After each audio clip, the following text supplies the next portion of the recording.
آج ہماری نوجوان نسلوں کو تربیت کی ضرورت ہے۔ تربیت کیسے ہوگی؟ جب ہم رسول اللہ صلی اللہ علیہ وسلم کی دین پہ چلیں گے، حضور کی شریعت کو سمجھنے کی کوشش کریں گے، حضور علیہ الصلوۃ والسلام کے طریقے کو اپنائیں گے، رسول اللہ صلی اللہ علیہ وسلم کے بتائے ہوئے احکامات پہ عمل کریں گے۔ آج ہر ماں باپ کی کوشش ہوتی ہے کہ اپنے بچے کو اچھے سے اچھے ادارے میں پڑھائے، اچھے سے اچھے مہنگے سے مہنگے اسکول میں پڑھائے۔ افسوس، مسجد ویران ہیں، مدارس ویران ہیں، مدارس کے اندر پڑھنے والے نہیں، پڑھانے والے موجود ہیں، پڑھنے والے نہیں ہیں۔ مہنگے سے مہنگے اسکول میں پڑھانے کے لیے بچوں کو ٹائم ہے، قرآن کی تعلیم کے لیے ہمارے بچوں کے پاس ٹائم نہیں ہے، ہمارے پاس ٹائم نہیں ہے، وقت نہیں ہے۔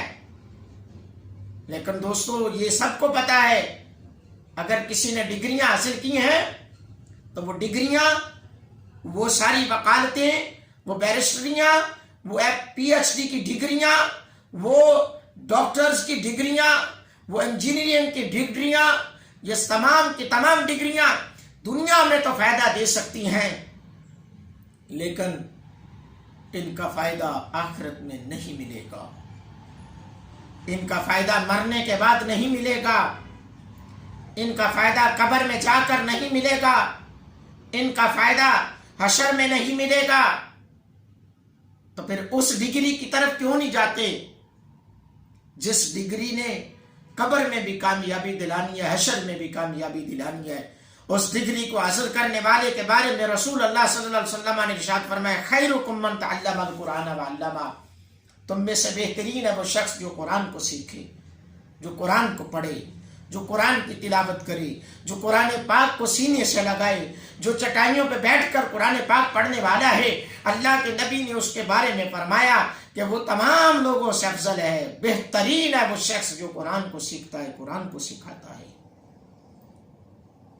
آج ہم کیوں نہیں اس طرف جاتے؟ جس نے کسی کو الحمدللہ کی الف پڑھا دی، جس کو کسی نے بسم اللہ الرحمن الرحیم پڑھا دی، اب وہ بسم اللہ الرحمن الرحیم جس نے کسی کو پڑھا دی، وہ پڑھنے والے نے بسم اللہ یاد کر لی، یاد کرنے کے بعد ہر نیک اور جائز کام سے پہلے وہ بسم اللہ الرحمن الرحیم پڑھ رہا ہے، پڑھے گا وہ، لیکن جو پڑھانے والا وہ چلا گیا، وہ پاس نہیں ہے، لیکن پڑھانے والا اس دنیا سے بھی اگر چلا گیا تو جب وہ بسم اللہ الرحمن الرحیم پڑھے گا، اس پڑھانے والے کے نام اعمال میں ثواب لکھ دیا جائے گا، اس کو پتہ بھی نہیں ہوگا، اور وہ تو دنیا سے چلے ہوئے گئے ہوئے اس کو کتنے سال ہو چکے ہوں گے، لیکن جس کو پڑھایا ہوگا وہ پڑھانے والے کو جب وہ بسم اللہ الرحمن الرحیم پڑھے گا، اس کو ثواب ملے گا، اس کو جزا ملے گی، اس کو انعام ملے گا۔ ہم یہ کام نہیں کرتے، ہم اس طرف نہیں آتے۔ قرآن کی تعلیم کی آج ضرورت ہے۔ بچوں کو بعض اوقات قرآن پاک پڑھا بھی دیا جاتا ہے، اگر ناظرہ قرآن پڑھ بھی لیتے ہیں تو پھر ہم سختی نہیں کرتے، والدین پوچھتے نہیں ہیں کہ بیٹا آج آپ نے کتنے رکوع پڑھے، کتنی آیتیں پڑھی، کتنے پارے پڑھ لیے۔ نہیں، ایسا نہیں ہوتا۔ پھر ہوتا کیا ہے؟ جب کوئی فوت ہو جاتا ہے، ہم آج ہر چیز خریدنے کے اس پہ چل گئے، آج ہر چیز کو خرید کر لینے کے چکر میں پڑ گئے۔ اگر کوئی نیکی کرنی ہے تو وہ بھی خرید کر، اگر قرآن کی تلاوت کا ایصال ثواب کرنا ہے تو وہ بھی خرید کر، وہ بھی ادھر ادھر سے۔ اب باپ فوت ہو گیا، بچوں نے خود قرآن نہیں پڑھا، بھائی فوت ہو گیا، بھائیوں نے قرآن نہیں پڑھا، پڑھا ہوا ہے لیکن تلاوت نہیں کی۔ ایصال ثواب کے لیے سوچیں۔ میں آج تمام دوستوں سے گزارش کروں گا کہ سوچیں آپ کتنا ڈیلی قرآن اپنے باپ کے ایصال ثواب کے لیے پڑھتے ہیں جن کا باپ فوت ہو گئے ہیں۔ ویسے تو فیس بک پہ، یوٹیوب پہ کمنٹس آ رہے ہوتے ہیں، باتیں آ رہی ہوتی ہیں، جی 1 سال ہو گیا میرے والد کو فوت ہوئے، میری والدہ کو بچھڑے ہوئے، میرے بیٹوں کو بچھڑے ہوئے، میری بہن کو بچھڑے ہوئے، میرے بھائی کو مجھ سے بچھڑے ہوئے، ان کے لیے دعائیں مغفرت کی جائے۔ بھائی آپ بتائیں، آپ نے قرآن کی تلاوت کی ہے؟ سال ہو گیا، ان کے لیے ایصال ثواب کتنا کیا ہے؟ آپ بتائیں کتنی مرتبہ آپ نے ان کی قبر میں جا کر دعائیں مغفرت کی ہے؟ کتنی مرتبہ جا کر آپ نے مسجد میں بیٹھ کر یا گھر میں بیٹھ کر پورا سپارہ پڑھا ہو یا پورا قرآن پڑھ کے پورے سال میں قرآن پاک نہیں پڑھا جاتا. ہم خود پڑھتے نہیں ہیں, سال بعد ختم آ گیا جی, آج میرے والد کا سال کا ختم ہے, طلباء کو بلا لیا. بری بات نہیں ہے طلباء کو بلانا, مدارس میں چلے گئے, بری بات نہیں ہے مدارس میں تلاوت قرآن کے ایصال ثواب لینے جانا.